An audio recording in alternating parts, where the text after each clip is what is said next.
자, 이번에는 거의 대왕의 마지막 챕터 중세국어의 문법적 특징 부분이야. 참고로 그 부분은 역시 아까 말씀드렸던 대로 거기 써져 있는 내용보다 선생님 판서에 중점을 두고 따라와 주시면 좋을 것 같고요. 자, 우리가 방금 전에 이 중세국어의 음은 체계하고 그지? 그 다음에 형성, 운용어의 원리 이런 것들을 주로 봤고 거기서 중요한 것들은 어떤 그런 개념어들을 머릿속에 한번 정리해 놓는 것.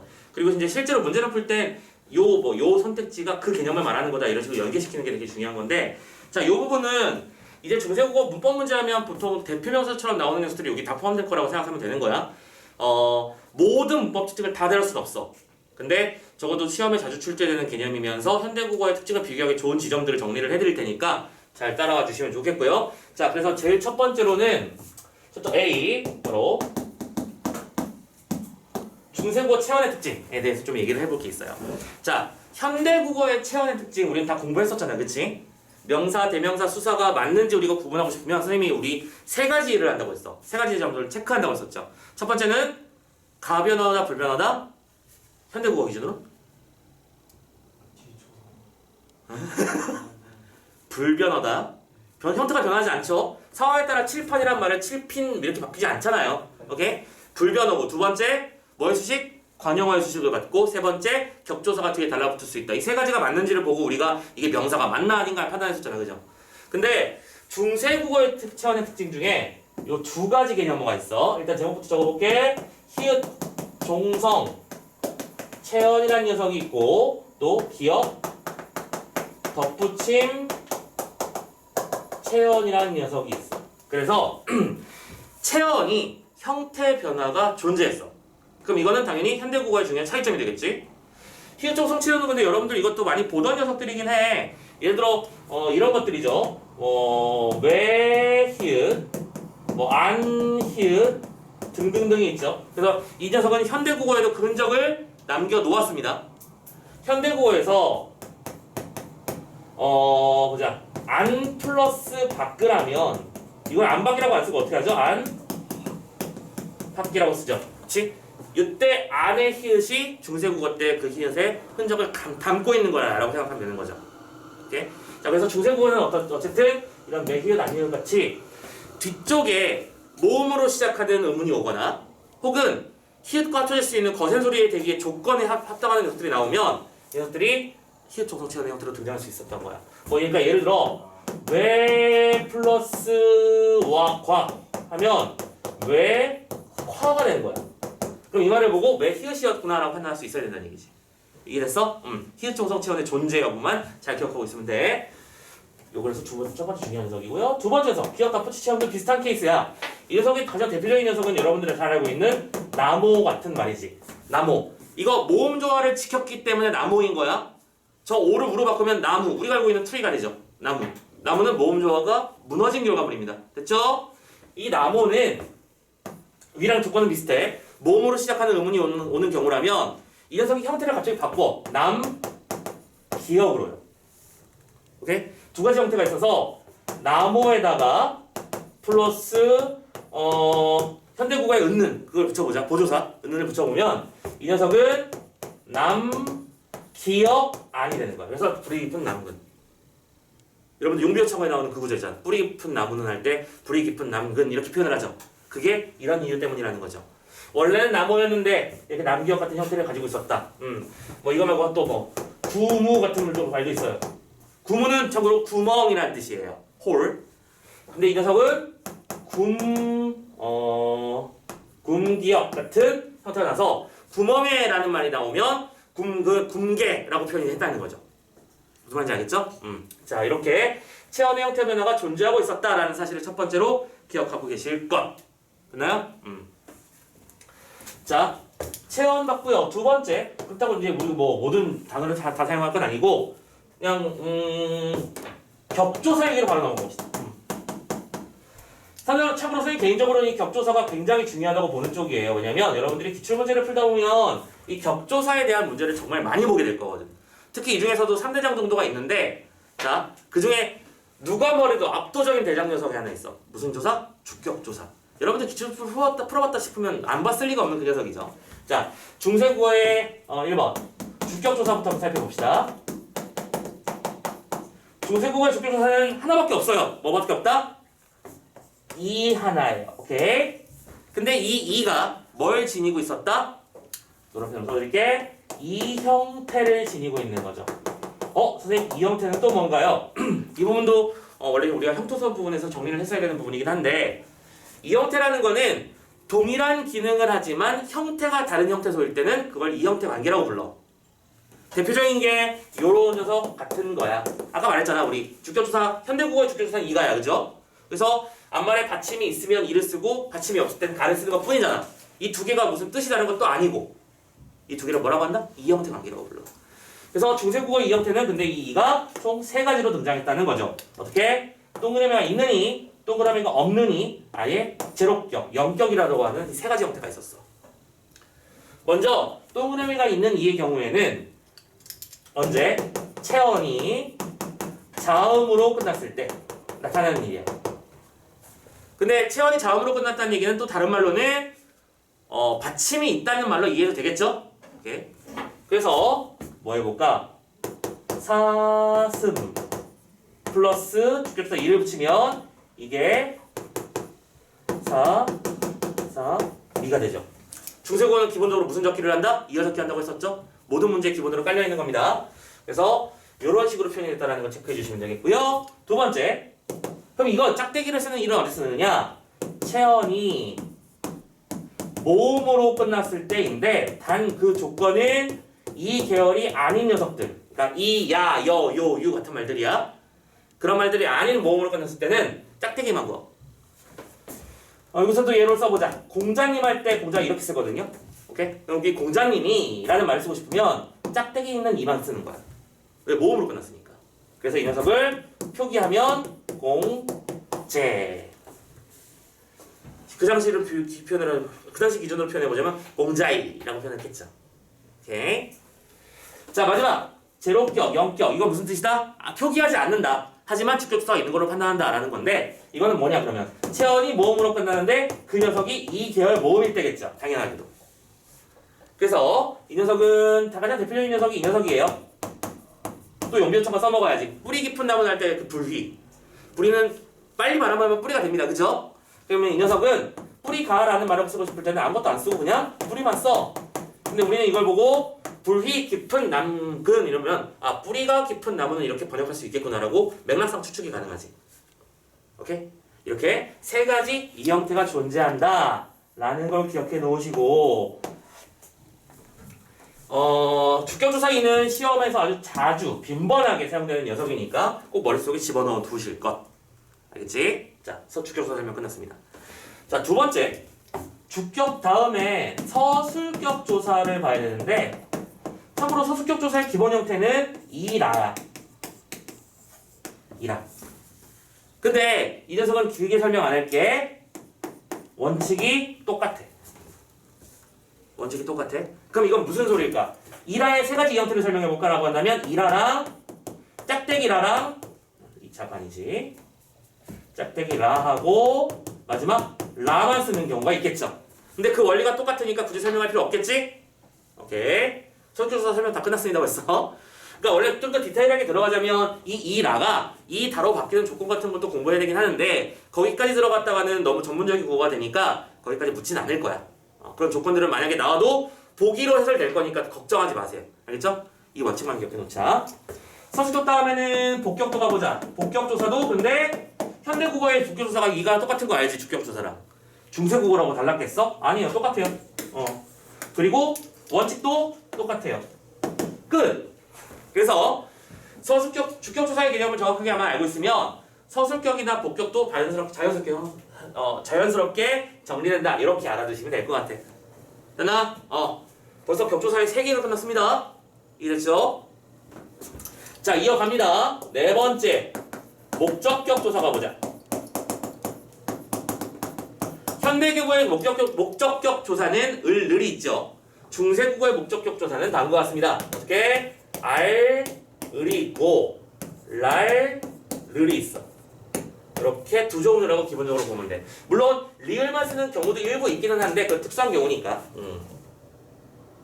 자, 그러면 이 녀석들의 구분은 어떻게 되는 것인가? 현대국어랑 거의 유사하기 때문에 이 녀석은 어려울 게 솔직히 없잖아. 우리가 언제 을을 쓰고, 그러니까 이거 생각하지 말고 을만 생각해봐. 언제 을 쓰고 언제 를 쓰지?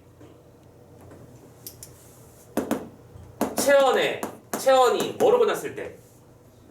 받침이 있다는 얘기니까 자음 으로 끝났을 때라고 하면 되겠지? 채원이 자음으로 끝났을 때는 알을 쓰고, 똑같이 얘는 채원이 모음으로 끝났을 때는 랄르를 쓰는 거다. 글이 아니고 끝이죠. 자, 글자를 틀려내고 있어.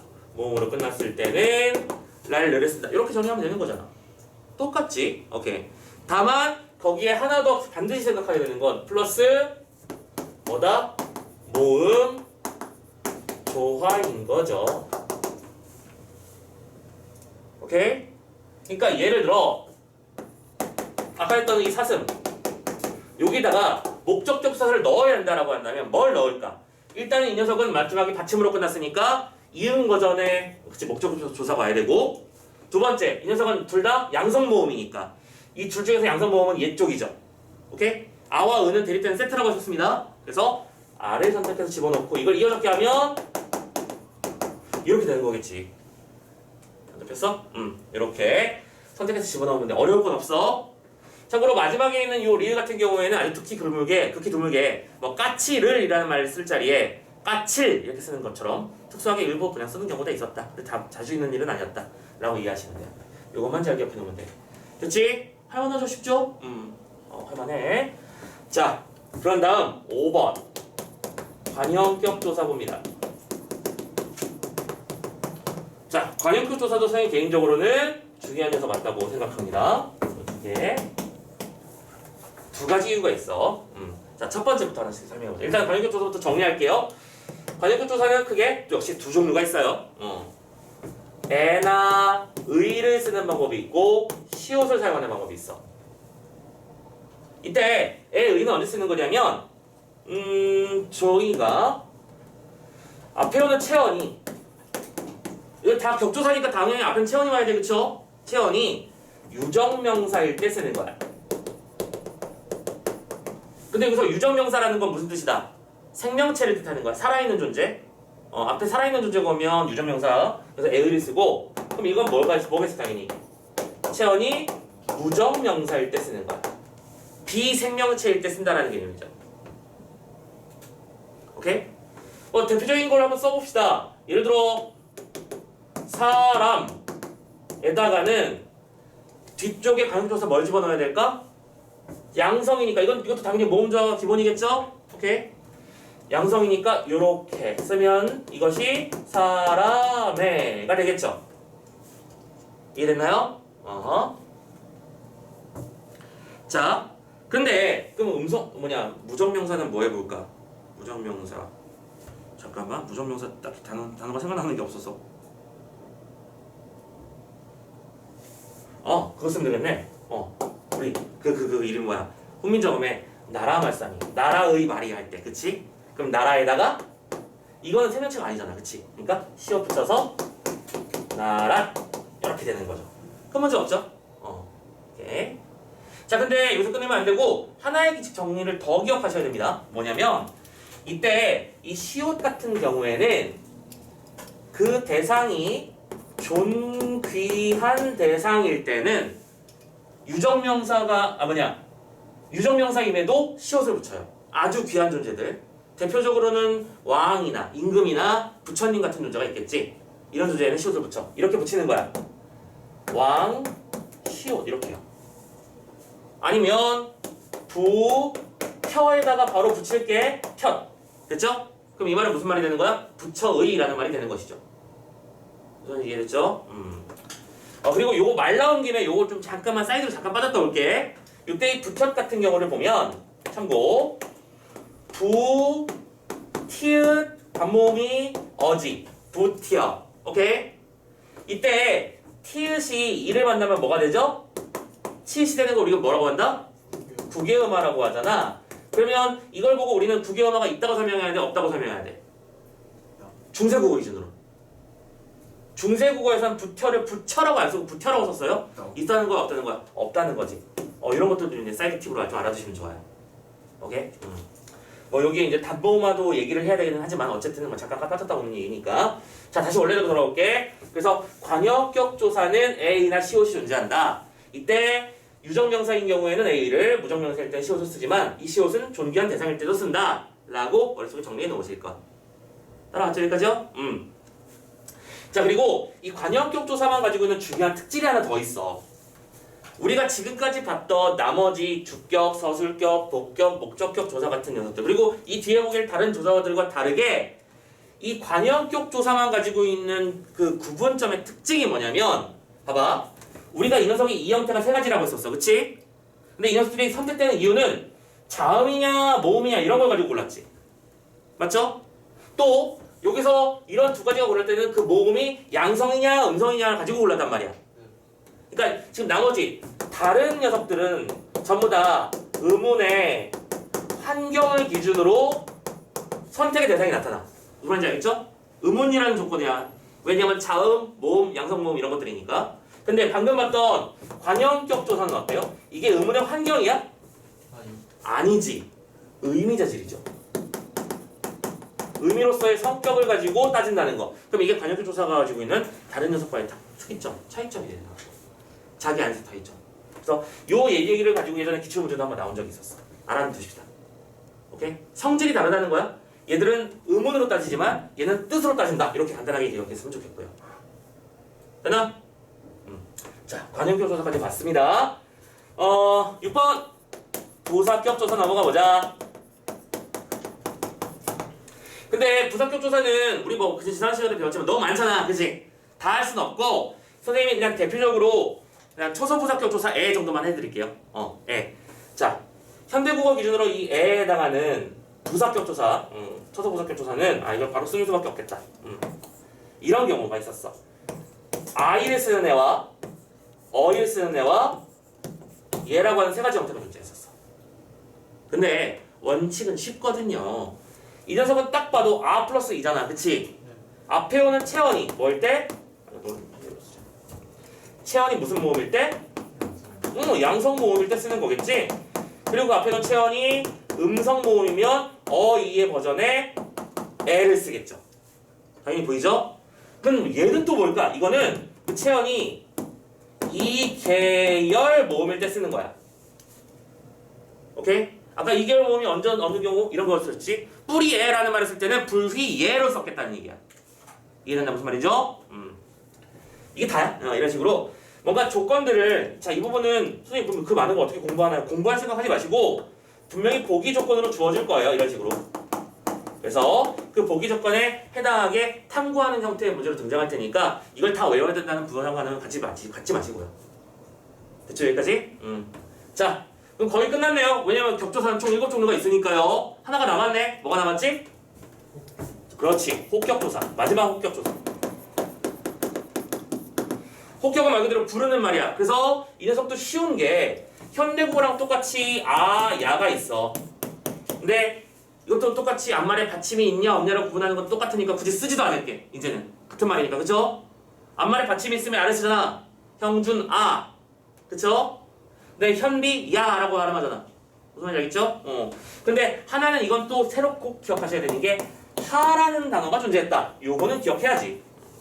현대국어의 차이점이니까.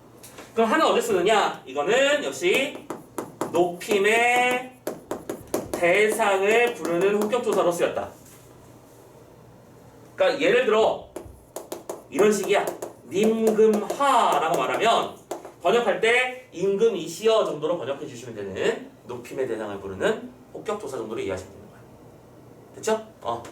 다 했어. 고생하셨어. 여기까지가 격조사 파트였습니다.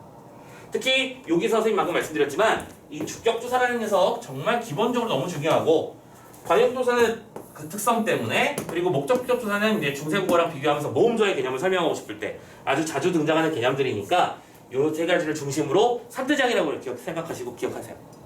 써먹으세요. 알겠죠? 자, 격조사 얘기는 요 정도까지 해드리면 될 것 같아요. 뭐 이거 말고도 원래 뭐 보조사도 있고 그치 있는데 뭐 그런 것들은 뭐 여기서 크게 룰에서 벗어나는 건 없어서 요 정도만 하고 넘어가도록 하겠습니다. 오케이? 자, 그리고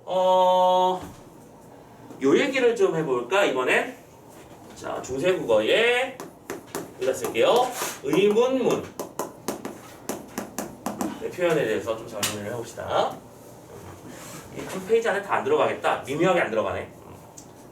영상 촬영 범위가 좁아가지고. 자, 해보자. 자, 의문문. 자, 현대국어랑 동일하게 생각하면 됩니다. 얘들아, 의문문에는 총 몇 종류가 있지? 세 가지가 있죠. 판정 의문문, 설명 의문문, 수사 의문문. 오케이. 판정 의문문은 뭐를 판정 의문문이라고 불러? 사실 여부를 따지는 거. 그러니까 대답이 뭐로 나오는 거야? 예, 아니오로 나오는 걸 판정 의문문. 설명 의문문은 구체적인 답을 요구하는 의문문이라고 해서 의문사가 존재하는 의문문이라고 설명할 수 있겠지. 의문사라고 하는 건 누가 언제 그 의문의 죽음 말고 누가 언제 어디서 무엇을 어떻게 왜 그거 말하는 겁니다. 자, 그래서 의문문을 우리는 또 중세국어도 이렇게 판단하면 돼. 똑같이 판정 의문문과 설명 의문문이라는 녀석이 있는데 이때 이 두 개를 구분하는 기준은 항상 의문사다라는 걸로 생각하면 아주 간단해요.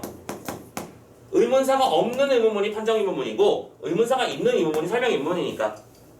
오케이? 의문사 아까 말씀드렸습니다. 누가 언제 어디서 무엇을 어떻게 왜 같은 녀석들이야. 그래서 판정 의문문의 경우에는 이 마지막에 보조사나 어미가 어떻게 선택되냐면 가나 아 같은 계열이 선택돼. 그럼 계열이라고 해요 우리는. 그리고 설명 의문문의 경우에는 고나 오 같은 계열이 선택된다. 요걸 기억하셔야 돼요. 그리고 좀 단순화시켜서 설명을 해보자면 결론적으로 판정 의문문은 세로 짝대기 모양의 결말이 나와. 이렇게 이해하면 좀 간단해.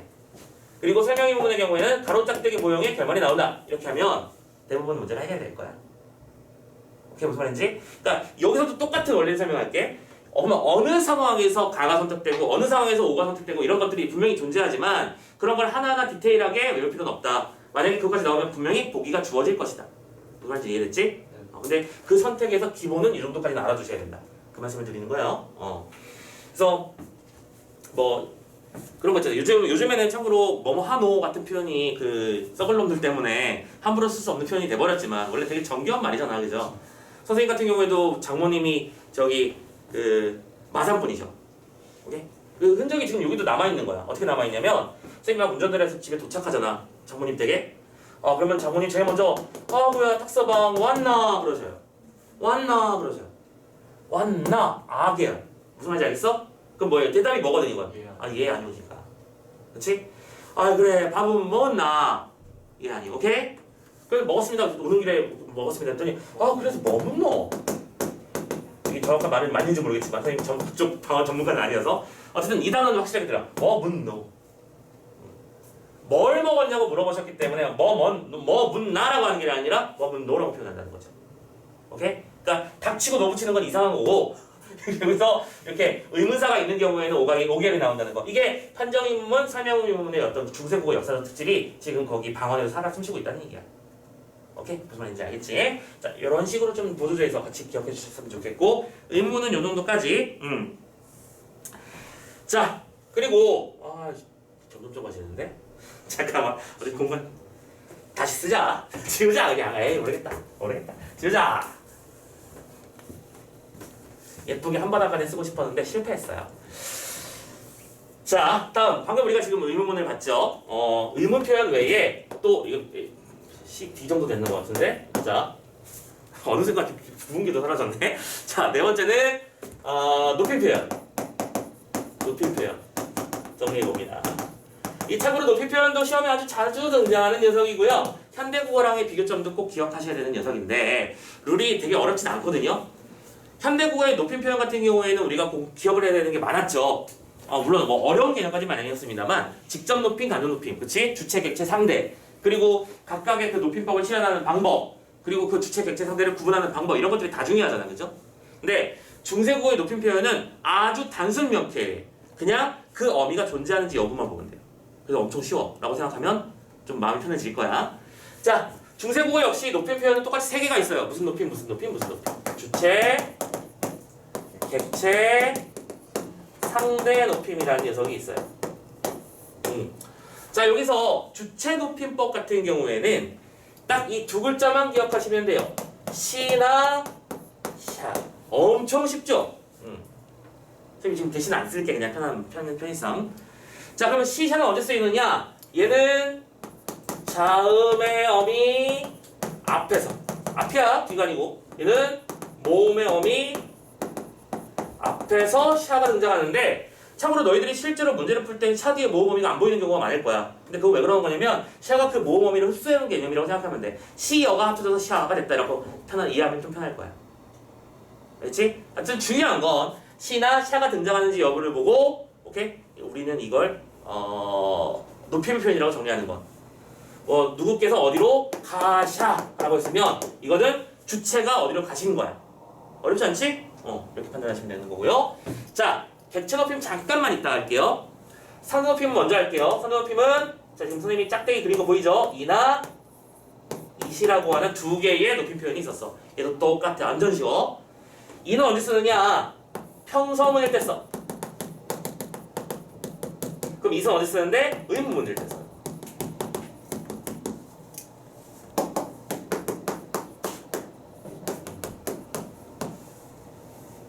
보고 바로 이해할 때 따라올 수 있겠어? 하신이 있고 여기다 쓸게요. 여기다 쓸게요.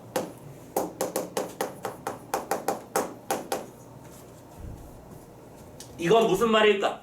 현대어로 번역하면 하셨습니까? 정도로 번역하면 되겠지? 하십니까? 정도로 번역하면 될 거야. 이때 중요한 건 선생님 시가 보였습니다. 무슨 높임이 존재한다? 주체 높임이 존재한다. 선생님 이시 보였습니다. 상대 높임이 존재한다. 참고로 이게 왜 이시였냐면 뒤쪽에 고 보여? 의문부조사거든 이게. 의문문이니까. 하셨습니까? 오케이, 하십니까? 라고 번역하면 되는 거야.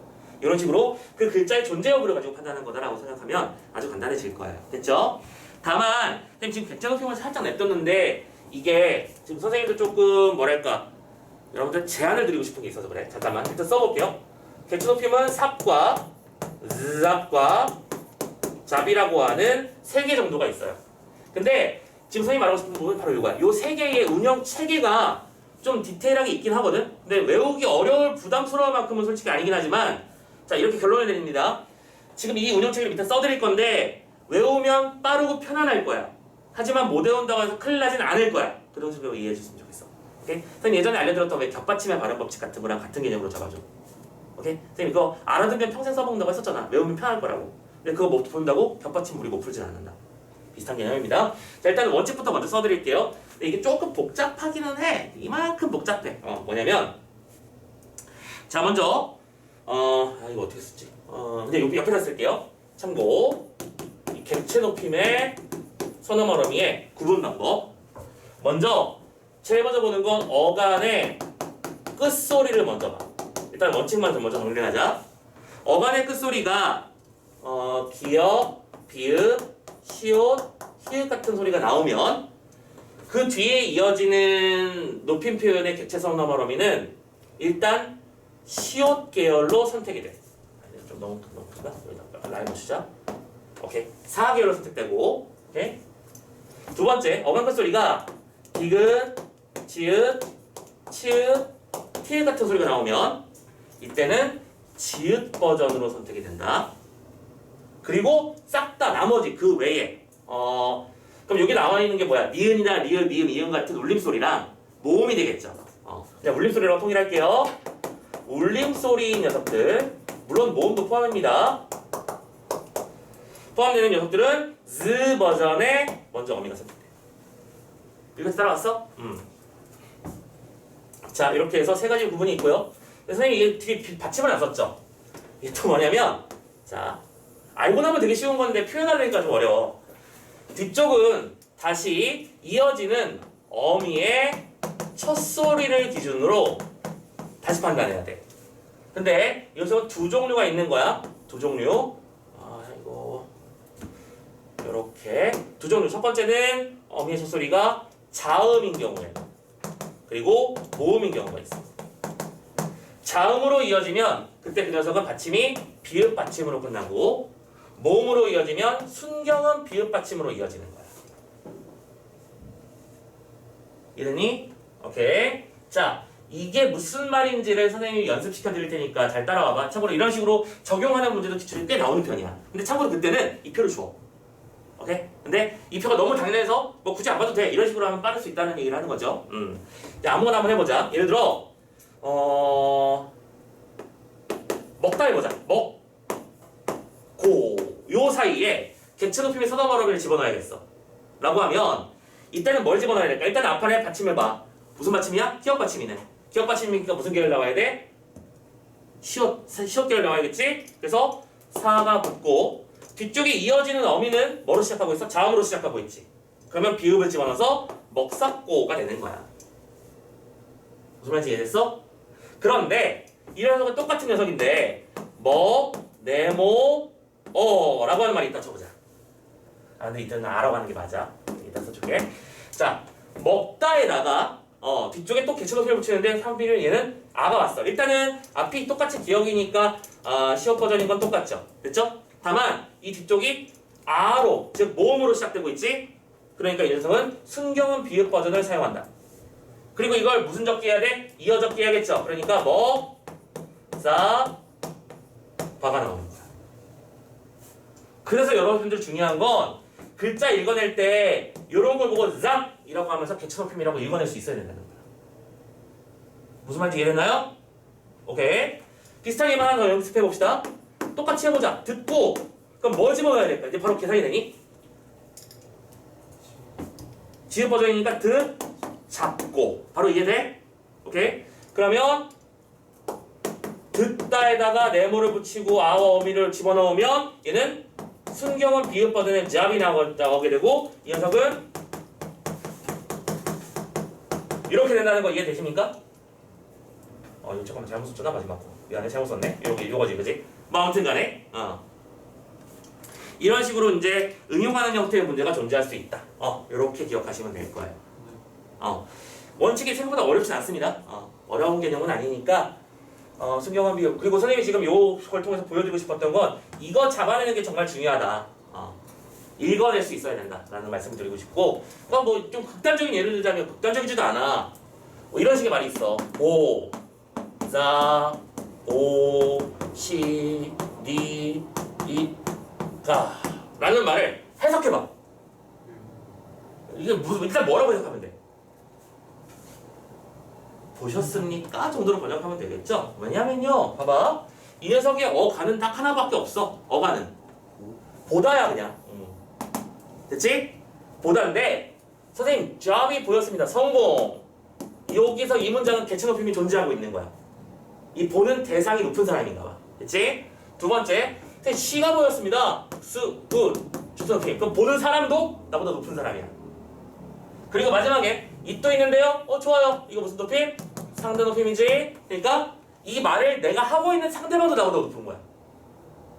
그러니까 이런 느낌? 아버지, 할아버지께서 할머니를 보고 계신가요? 이럴 때 그러면 이때 보자 보시니까 같은 표현이 나오겠죠. 이때 다만 마지막에 있는 가는 이게 무슨 문이다? 의문문이니까 가가 나왔을 것이고 의문사가 없는 문장이었을 거라고 예상되시고 이렇게 이해되니? 빠진 건 물론 있어요. 여기 오 같은 녀석은 원래 1인칭의 어미 오 뭐 이런 것도 있고 뭐 니도 뭐 현재형 어미 이런 것도 있는데 이건 지금 신경 쓰지 말고 일단 여러분들은 이걸 읽어낼 수 있으면 성공 이런 것만 생각해보자. 할 수 있겠어? 찾아내. 특히 요 잡이 이어진 경우는 여러분들 찾아내기가 쉽지 않으니까 잘 구분해 주시고. 오케이? 자, 여기까지 높임 표현을 좀 디테일하게 살펴봤습니다. 됐나요? 자, 거의 다 왔습니다. 이 정도 했으면 한 두 가지 정도만 더 마무리하면 될 것 같아요. 자, 2는 일단은 이건 좀 짧은 거니까 바로 시간 표현입니다. 참고로 높임 표현, 뭐 시간 표현, 의문 표현, 이렇게 종결 표현이지 정확하게는 종결 표현 이런 것들을 가만히 살펴보면 이게 현대 국어랑 묻고 싶은 문제들이 많이 출제될 거라는 예상이 들지 않니? 그지? 그래서 선생님이 그전에도 설명할 때 중세국어랑 묻는 경우도 많이 설명을 해드렸었는데 자, 시간 표현은 너무 어렵게 생각하지 말고요. 선생님이 알려드리는 세 가지만 기억하자. 그러면 되게 간단해지니까 바로 시제를 기준으로 했을 때는 시간 표현은 크게 세 가지가 있잖아. 과거, 현재, 그리고 마지막 미래. 그치? 그래서 과거는 더, 현재는 나, 미래는 리. 더나리. 미나리 말고 더나리. 기억하자. 그럼 끝. 오케이? 그리고 정확히 말하자면 더 과거 시제는 아무것도 안 쓰는 게 과거 시제고 막 이런 것도 있는데 그냥 가로치지 자꾸 설명 복잡해지는 거 싫은데 자 그냥 더나리로 기억해. 과거 시제를 쓸 때는 아무것도 안 쓰거나 덜을 사용해서 회상 형태로 나타내고, 현재일 때는 나를 사용하고, 미래일 때는 리를 사용한다. 그래서 내 하마 죽으리라, 뭐 벌써 죽겠구나, 뭐 이런 식의 말들 있을 수 있다는 거죠. 자, 뭐 그 정도면 이 글자를 뽑아낼 수만 있으면 성공이라고 선생님이 생각하는 쪽이고요. 됐죠? 자, 그리고 이제 대망의 마지막. 이거는 했던 얘기라서 한 번 더 강조하는 것 뿐이긴 한데, 자, 또 다시 지울게. 바로 뭐냐면 별표. 이 어미와 접사 구분에서, 이거 기억나시나? 이 표가 기억나시나? 이거 기출에서 정말 반복적으로 많이 쓰이는 개념이라 한 번만 더 정리하고 갈게. 중세 국어 기준으로 명사형 전성 어미와 명사 파생 접사가 서로 다르지? 서로 달라. 어떻게? 명사형 전성 어미는 옴이나 음이 선택됐어. 참고로 왜 두 개일까? 무슨 조화를 지키기 위해서? 그렇지. 양성이 있으면 무조건 음성도 있는 거야. 근데 명파접은 미음을 사용한다. 오케이? 따라하시죠, 여기까지. 그래서 그때 얘를 이거 들여서 쓰는지 기억나는지 모르겠는데, 여름 이 말을 보고 우리는 뭐라고 해석해야 돼? 열매 열림 이렇게 해석해야 돼. 왜냐? 이 말은 열다에다가 미음을 붙인 거야. 이해돼? 그러니까 여름이 됐겠지? 이 말은 뭐에 붙인 말이죠? 열다에다가 음을 붙인 거겠죠? 왜 음이 선택됐을까? 여가 음성 모음이니까. 그러면 이때 이 음이음은 아까 접사래매요. 접사라면서 접사는 문장의 단어의 품사를 바꿀 수 있죠? 이 녀석은 열다가 아니라 열려있는 그 것이라고 하는 명사로 품사가 바뀌어버린 거야. 그래서 이 뜻이 뭐가 되는 거야? 열매가 되는 거야. 여름이 썸머가 아니라 열매라고요. 이해됐죠? 근데 여기서 여름은 열매가 이거는 열린 그 상태를 말하는 거잖아. 그치? 열매 열린. 그래서 이 녀석은 품사 자체가 바뀌지 않고 동사다라고 얘기하는 거고. 이만 이해됐지? 이게 되게 중요한 개념이었어. 근데 현대 국어에서의 이 어미접사 구분은 두 개가 다 동일하다는 특징이 있어서 우리는 우리 그 구분법으로 판단할 수밖에 없었잖아. 그치? 그래서 여기서는 뭐 예를 들어 꿈 형태가 결론적으로 뭐하다? 동일하다. 그래서 우리는 여기다가 수식하는 말에 집어넣어서 찾는 방법을 공부했잖아요. 그렇죠? 관여어가 수식하고 부사어가 수식하는 그 양상을 보고, 이 녀석은 관여어가 수식했으니까 체언이니까 명사화 됐다. 이 녀석은 부사가 수식했으니까 서술성이 남아있으므로 동사다. 이렇게 판단한다는 거였죠. 기억나시죠? 요 개념을 가지고 적용해보는 문제, 기출에서도 아주 반복적으로 자주 나오는 개념이니까. 참고로 이거 딱 봐도 중세대 현대 비교 문제이면서 중세 국어가 가지고 있는 근본적인 특징을 부교하는 문제잖아. 이 두 개가 달랐다는 거. 무슨 말인지 이해됐지? 이런 식으로 세부 디테일한 내용들도 문제에 사용되기도 합니다. 오케이, 여기까지. 자, 일단 여기까지 해서 우리가 중세 국어에서 좀 주의 깊게 살펴봐야 되고 머릿속에는 꼭 집어넣고 시작해야 될 챕터들 한번 쫙 정리를 한 거예요. 굿? 오케이, 일단 여기까지. 자, 고생들 많이 하셨고요. 일단 이론은 여기까지 해서 마무리 짓는데 이제 이렇게 끝낼 수는 없고, 저 뒤에 오늘 수업 자체가 마지막 시간이니까 뒤쪽에 있는 문제 중에서 몇 문제 좀 같이 풀어보는 식으로 해봅시다. 일단 뭘 풀어볼 거냐면, 자, 페이지 넘어와 보세요. 다른 기초학의 문제는 우리한테는 좀 우스울 거라고 생각하고 바로 수능이나 기출 문제만 한번 풀어볼게요. 오케이. 자, 문제 번호는 자 154페이지 열어보세요. 오늘 배운 의문의 중세국어의 의문체계 특징과 문법 특징을 가지고 있는 문제. 154페이지에 1번 15학년도 수능 문제였죠. 그리고 2번 14학년도 수능 문제였습니다. 체크됐죠? 체크해줘, 두 개. 1번하고 2번 푸시고요. 또 그 뒤로 넘어가면 156페이지에 7번 문제가 수능 2020학년도 수능 문제였습니다. 체크, 요거. 그 다음에 뒤에 넘어가면 8번 문제 2015학년도 수능 B형. 됐지? 요 네 문제만 깔끔하게 풀고 선생님이랑 같이 정리를 해봅시다. 오케이? 영상은 여기서 끝도록 할게요. 바이.